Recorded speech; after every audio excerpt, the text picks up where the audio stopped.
Zero property tax? Sounds like winning the lottery, until you read the fine print at the checkout lane. Texas and Georgia are flirting with the dream, but the swap is higher sales taxes or state surcharges that follow every grocery run and back-to-school trip. Today we break down the trade. Predictable annual bill versus drip-drip taxes on everything you touch. We'll hit Texas's phase-out talk, Georgia's attempt to scrap taxes on homes, and why schools, fire departments, and roads are quietly sweating. If you're moving for tax freedom, you're not ready for what gets taxed next.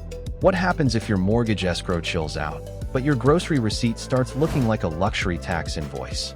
Here's the thing. The pitch in Texas sounds clean. Use big surpluses now, clamp down on local spending growth, and lean harder on sales taxes to backfill school and county budgets. Fewer dollars tied to your roof, more tied to your cart. It reads like a freedom plan, until you follow the money month by month. Property taxes keep the lights on for schools, counties, EMS, and fire protection. Sales taxes live and die by your swipe count. When people pull back, job losses, higher rates, even a hot summer that keeps folks home, those receipts drop. Teachers still need paychecks. Buses still roll. Fire trucks don't get cheaper because the mall is quiet. Let's break it down with the stuff you actually feel. Texas doesn't touch your paycheck with a state income tax, so that typical effective property rate around 1.6% stings. In fast-growing suburbs, it stacks: school maintenance and operations, then county, then city. New roofs, wider roads, more students. Your escrow grows biceps. The phase-out pitch says, we'll compress that and replace it with consumption. Sounds fair. Use more, pay more. But here's the catch. Families use school even if they spend less at the register. A first grader doesn't vanish because dad delays a TV purchase. Volatility is the quiet villain. Property values don't roller coaster the way retail receipts do. Sales taxes swing fast when the vibe turns cautious. You see it first at restaurants, then at retail, then in car sales. Revenue falls in weeks. School costs don't.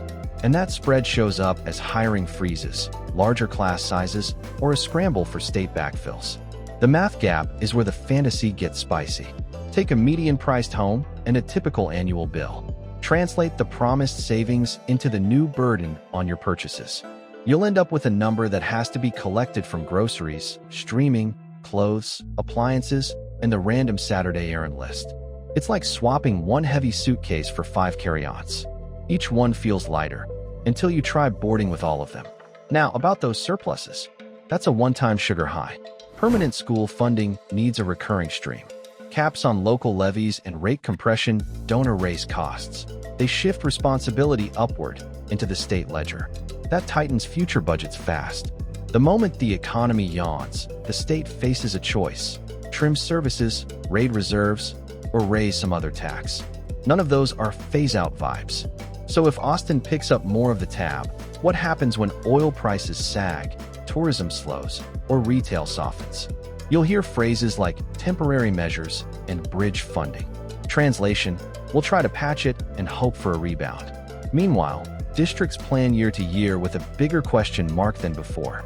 Administrators don't hire based on vibes. They hire on predictable money. Here's where you feel it in daily life. Your annual property bill shrinks. Great. But now the tax follows your habits. Groceries, back to school, Home Depot Saturdays. The more life you live, the more you pay into the replacement bucket. And because that bucket sloshes with the economy, your kid's school now depends on Austin's mood during budget season. Let that sink in. You're not ready for what's next.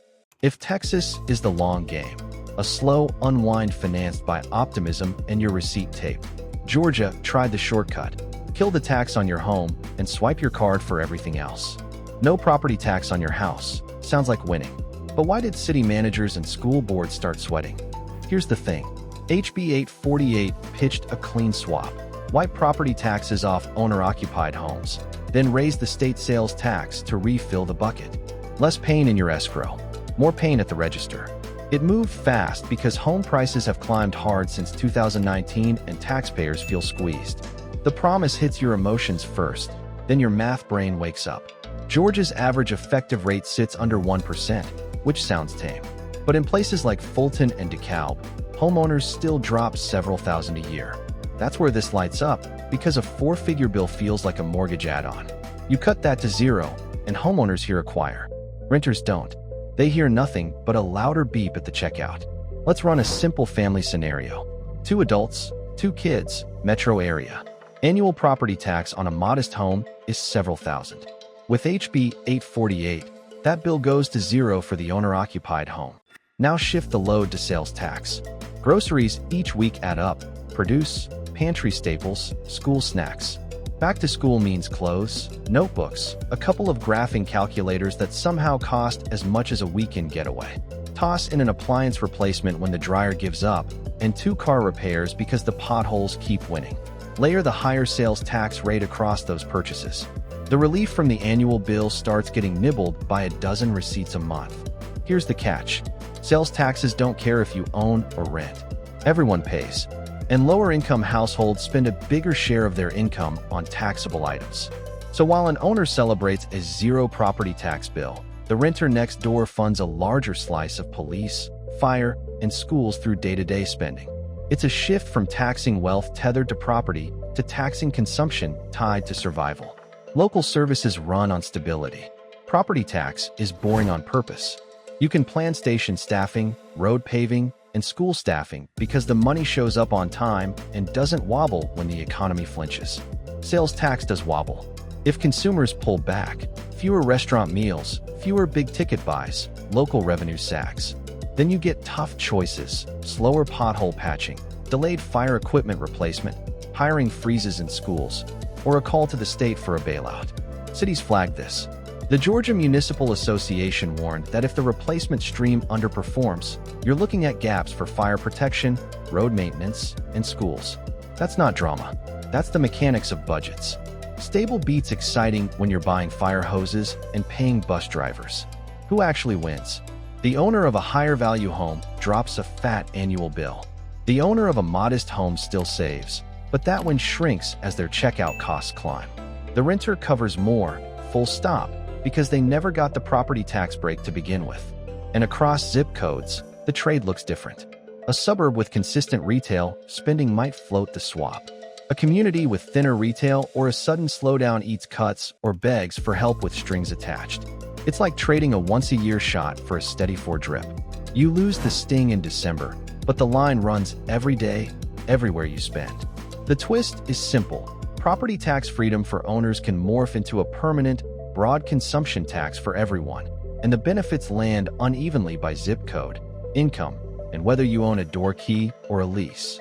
That's swapping a steady bill for drip-drip taxes. But some states try a third path: volatile oil money to cover everything. So here's the truth. There's no free lunch. Cut property taxes and the bill reappears as sales taxes, state budgets, or some volatile fund that throws mood swings at your kid's school day. Stable beats exciting when you need fire trucks and buses to show up. If you're moving for tax freedom, compare everything: mortgage escrow, receipts, and school quality. Then decide. Like this video so the algorithm thinks I'm important. Subscribe because someday you'll want to escape. Would you trade a predictable bill for a checkout tax that never sleeps?